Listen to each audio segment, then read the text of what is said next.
Ce journal vous est offert par le FPI, Fonds de promotion de l'industrie, votre partenaire privilégié pour la réussite de vos projets.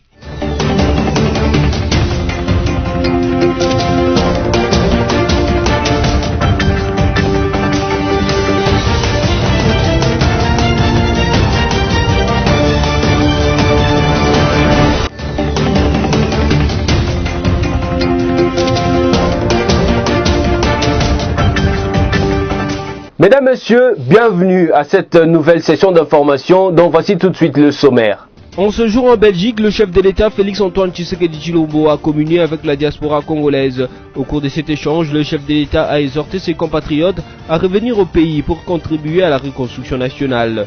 Et puis, c'est dans le but normal du fonctionnement du gouvernement, a déclaré le ministre d'État en charge de l'urbanisme et habitat Pius Mwabilumbayu Mukala. Ce après la signature d'actes d'engagement éthique par le membre de ce gouvernement le mercredi 18 septembre 2019. Le patron de l'urbanisme et habitat a rassuré que cet acte d'engagement sera respecté. Enfin, c'est ce jeudi 19 septembre 2019 qu'ont débuté la 18e édition des championnats nationaux d'athlétisme. Encore une fois de plus, bienvenue à toutes et à tous. En ce jour en Belgique, le chef de l'État Félix-Antoine Tshisekedi Tshilombo a communié avec la diaspora congolaise. Au cours de cet échange, le chef de l'État a exhorté ses compatriotes à revenir au pays pour contribuer à la reconstruction nationale. Suivez cet élément de reportage. Tout sera fait pour l'épanouissement de l'homme congolais. Le président de la République, Félix Tshisekedi, en ce jour en Belgique, a rencontré la diaspora congolaise. C'était le mercredi 18 septembre 2019 dans le palais 12 du palais des expositions de Bruxelles que le chef de l'État a exhorté la communauté congolaise à revenir au pays pour contribuer à sa reconstruction car le Congo a plusieurs chantiers. Élaborant ses propos, le premier de Congolais a fait savoir à ses compatriotes que parmi les chantiers qu'a le pays, le premier se trouve être celui de la paix et de la sécurité. En outre, il a fait savoir que l'autre chantier est de la gratuité de l'enseignement fondamental. Il a déclaré que les efforts se poursuivraient palier par palier pour passer aux autres études secondaires et universitaires gratuites. Félix Tshisekedi a également prévenu qu'il n'est pas un président dictateur et qu'il refuse qu'on fasse de lui un dictateur. Plaçant l'homme au centre de son action quinquennale, le chef de l'État a clôturé son discours avec la devise la plus connue laissée par son défunt père, le peuple d'abord. Bobo Sanate, Papa Lobaki, le peuple d'abord. Je vous remercie. Les membres du gouvernement Ilunkamba ont signé solennellement les actes d'engagement éthique le mercredi 18 septembre 2019 au Salon Rouge de l'hôtel du gouvernement. Une action qui vise à gérer avec transparence les finances de l'État mises à la disposition des ministres. Liévin Luzolo signe ce reportage. Organisé par le Premier ministre chef du gouvernement Sylvestre Ilunga Ilunkamba, en collaboration avec l'Observatoire de surveillance de la corruption et de l'éthique professionnelle OCEP, cette action s'inscrit dans la vision du chef de l'État Félix-Antoine Tshisekedi Tshilombo, qui met un accent particulier sur la gestion transparente et efficiente des finances publiques. La bonne gouvernance et la lutte contre la corruption constituent son cheval de bataille au cours de la présente mandature. Une promesse faite à la population pendant la campagne électorale. Le Premier ministre Sylvestre Ilunga Ilunkamba fut le premier à signer l'acte d'engagement éthique. Il a été suivi par ses vice-premiers ministres, à savoir Gilbert Kankonde de l'Intérieur, Célestin Tundaya-Kassende de la Justice, Élisée Minembwe du Plan et Baudouin Bayo Mambeke du Budget, sans oublier Willingopos des ITPR. Les ministres d'État, les ministres et vice-ministres ont clôturé la cérémonie. Le Premier ministre a appelé chaque ministre à respecter son acte d'engagement et à travailler pour le bien de la population. Chaque ministre signataire a obtenu la copie de son acte d'engagement éthique, signé avec la copie du code de conduite de l'agent public en vigueur qui sont appelés à afficher dans leur bureau. Le Premier ministre leur a demandé d'en assurer la vulgarisation auprès des services dépendants de leur portefeuille. Il a aussi rappelé aux membres du gouvernement l'obligation d'afficher un comportement exemplaire contre la corruption, la concision, le népotisme et les trafics d'influence. Quant au directeur général de l'OCEP, Augustin Mwendambali a demandé aux membres du gouvernement de faire preuve de rigueur dans la gestion de la chose publique et de respecter scrupuleusement l'acte d'engagement sous peine de sanctions. La nation a besoin des hommes d'État exemplaires et qui aiment leur pays, a-t-il déclaré. Restons toujours dans le même chapitre. C'est dans le but normal du fonctionnement de ce gouvernement. C'est ce qu'a déclaré le ministre d'État en charge de l'urbanisme et habitat, Pius Mwabilumbayu Mukala. Ce, après la signature d'actes d'engagement éthique par le membre du gouvernement Ilunkamba le mercredi 18 septembre 2019. Le patron de l'urbanisme et habitat a rassuré que cet acte d'engagement sera respecté. Il est ici au micro de Liévin Luzolo. Présent à cette cérémonie, comme ses collègues ministres, Pius Mwabilumbayu Mukala, ministre d'État, ministre de l'Urbanisme et Habitat, s'est d'abord dit heureux de voir enfin ce gouvernement se mettre au travail à travers la signature de ces actes d'engagement éthique. Un document qui va orienter utilement les ministres pour pouvoir enfin fonctionner comme gouvernement. C'est le début du fonctionnement normal de ce gouvernement. Je crois il était temps. Et je salue particulièrement l'initiative du chef de l'État sous le leadership du Premier ministre. Moi, je crois que c'était nécessaire que nous puissions signer ce document. Ça va nous orienter utilement et nous allons fonctionner comme un véritable gouvernement et respectueux de la chose publique. Voilà. Une chose est de signer ce document, une autre est de le respecter. Nous allons le respecter, vous pouvez compter sur nous. Ici est de noter que, à la fin de la cérémonie, le Premier ministre Sylvestre Ilunga Ilunkamba a précisé que cette initiative relève de la vision commune des deux autorités morales de la coalition FCC-CACH, laquelle volonté a été traduite dans les programmes du gouvernement approuvés par l'Assemblée nationale. Après un moment de répit après la bataille électorale, le parti politique Les Fédéralistes a fait sa grande rentrée politique le mercredi 18 septembre 2019 dans le Haut-Katanga, devant plusieurs combattants et sympathisants de ce parti politique. Suivez cet élément de reportage qui est signé la rédaction de BSC TV.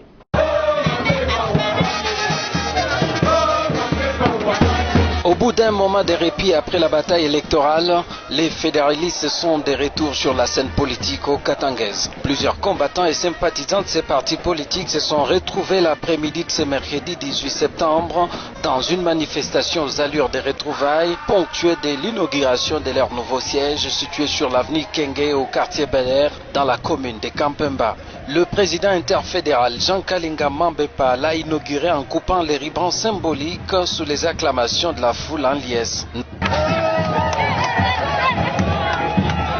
Nouveau siège, nouveau départ, un calendrier d'activités sera publié pour le fonctionnement normal de cette formation politique membre du FCC, a dit Jacques Ngoï Mouilamboué, son secrétaire fédéral. Sous les cris de joie des hommes, femmes et jeunes fédéralistes, le député national Jean Kalinga Mambepa prend la parole. Le parti n'est pas mort, l'autorité morale du FCC, Joseph Kabila, a encore besoin des fédéralistes, a-t-il lancé avant d'expliquer à la foule la réussite de la transition pacifique à la tête de l'État grâce à la maturité et à la grandeur d'âme de l'ancien chef de l'État, Joseph Kabila Kabange. Membre de la plateforme FCC, Shinyovile. Na mkubwa yetu ni ule ashakusimama pale. Jean Kalinga Mambepa a demandé aux combattants de soutenir le gouverneur Jacques Aboula Katwe et son gouvernement provincial. Poursuivant son adresse à plusieurs reprises interrompue par les cris et les chants de la foule, le président interfédéral des fédéralistes a également recommandé aussi un soutien sans condition à la politique du gouvernement Ilunga Ilukamba sous le leadership du chef de l'État Félix Antoine Tshisekedi. On marque notre retour par un grand événement qui a coïncidé avec le changement de notre adresse physique, de notre directoire. Et nous avons voulu célébrer avec tous les militants, montrer que nous sommes toujours présents sur la scène politique dans la province. Et la démonstration a été faite, c'est clair, on doit compter avec les fédéralistes dans la province. Nous avons hérité des élections qui avaient été organisées d'un gouverneur, Jacques Aboula Katwe. C'est l'unique gouverneur que nous avons dans la province. Et c'est un gouverneur qui est issu de la plateforme FCC, notre parti étant membre du FCC, propose un soutien sans condition et un accompagnement sans faille dans la politique qu'il va mener dans la province. Et notre parti sera derrière les actions du gouverneur, de tout le gouvernement, afin qu'on puisse l'aider à réussir son mandat. Les fédéralistes, parti qui compte 2 élus à l'Assemblée nationale, s'est dit déterminé à jouer le rôle des premiers plans sur la scène politique. Abdoul Rahman, l'un des grands chefs rebelles de Forces démocratiques et alliées EADF, a été abattu par les forces armées de la République démocratique du Congo le mercredi 18 septembre 2019. Les forces loyalistes ont également récupéré 2 armes du type AK-47. Cette série d'affrontements a provoqué les déplacements massifs de la population. Suivez cet élément qui est signé Strine Mukenge Soulambi. L'un des grands chefs des combattants de forces démocratiques alliées ADF, Abdoul Rahman, a été tué dans la matinée du mercredi 18 septembre 2019 au cours d'une attaque contre la position de militaires de forces armées de la République démocratique du Congo. Ce chef rebelle ADF a été neutralisé à Kavasewa dans la chefferie de Bachou en territoire de Beni au nord Kivu.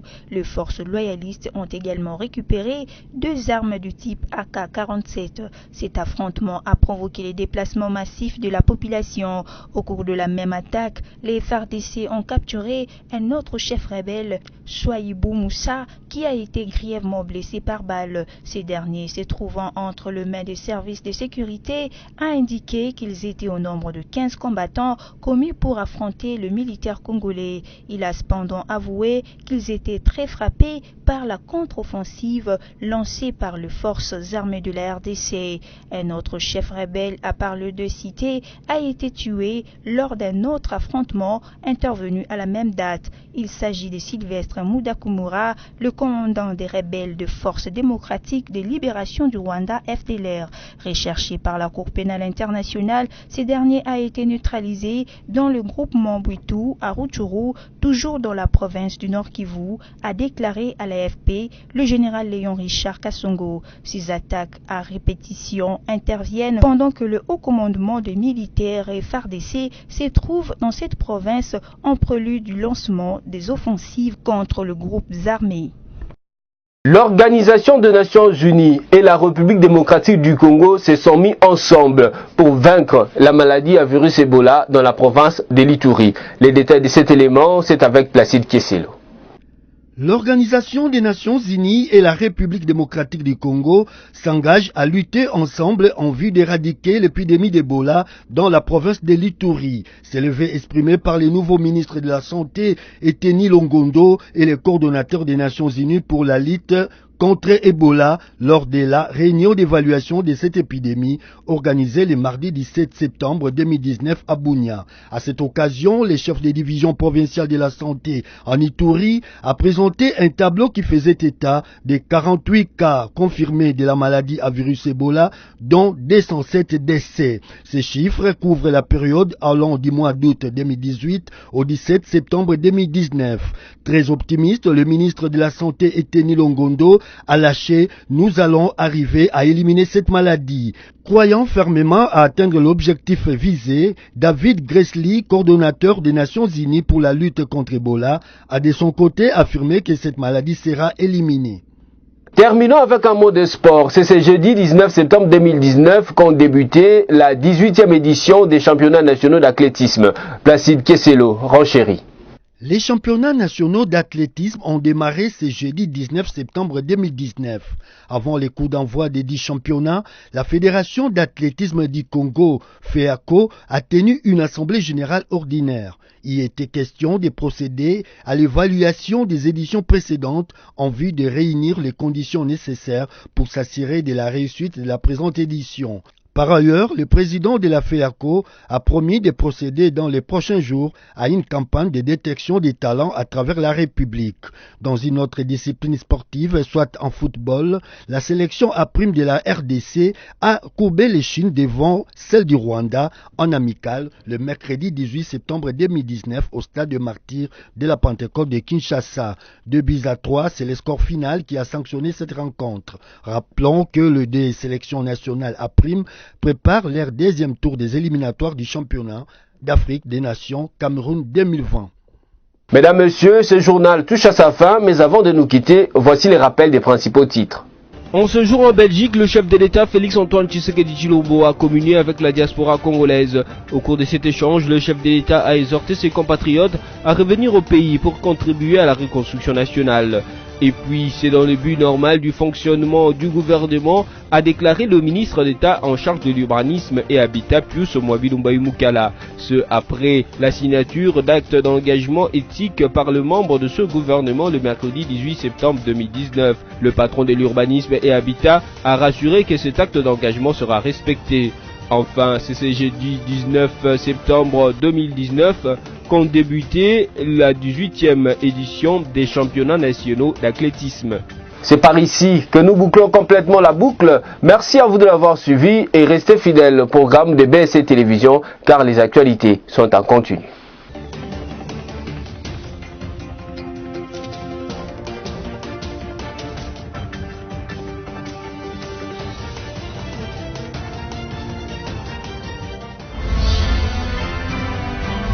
Ce journal vous a été offert par le FPI, Fonds des promotions de l'industrie, votre partenaire privilégié pour la réussite de vos projets.